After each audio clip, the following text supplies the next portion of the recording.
ભારે વરસાદના કારણે જળાશયો છલકાયા છે, ત્યારે બનાસકાંઠા જિલ્લાના જળાશય વિસ્તારમાં પ્રવેશ પર પ્રતિબંધ મુક્ત જાહેરનામું પ્રસિદ્ધ કરવામાં આવ્યું છે.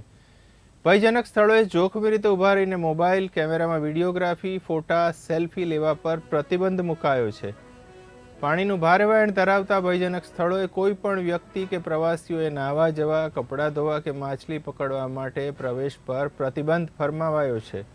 તમામ કોઝવે ઉપર પાણીનું વહેણ ચાલુ હોવાથી ત્યારે કોઈ વ્યક્તિએ જાતે અથવા વાહન સાથે કોઝવે ઉપરથી પસાર થવું નહીં તેવું જાહેરનામું બહાર પાડવામાં આવ્યું છે. આપણે સૌ જાણીએ છીએ કે સમગ્ર ગુજરાતમાં ભારે વરસાદી વાતાવરણ છે. બનાસકાંઠા જિલ્લાની વાત કરીએ તો પાછલા 24 કલાકમાં એવરેજ 17 mm જેટલો વરસાદ પડ્યો છે. આમ વરસાદના સંદર્ભમાં હાલમાં પરિસ્થિતિ સામાન્ય છે.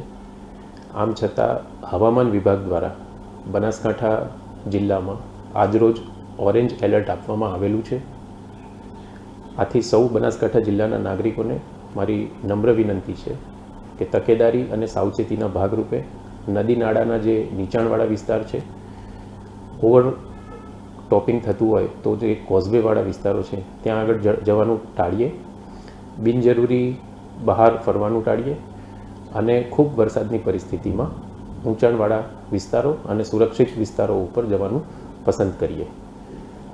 કોઈપણ મુશ્કેલીની ઘટનામાં કલેક્ટર કચેરી ખાતે તથા તમામ મામલતદાર કચેરી ખાતે 24 કલાક કાર્યરત કંટ્રોલ રૂમનો સંપર્ક કરીએ.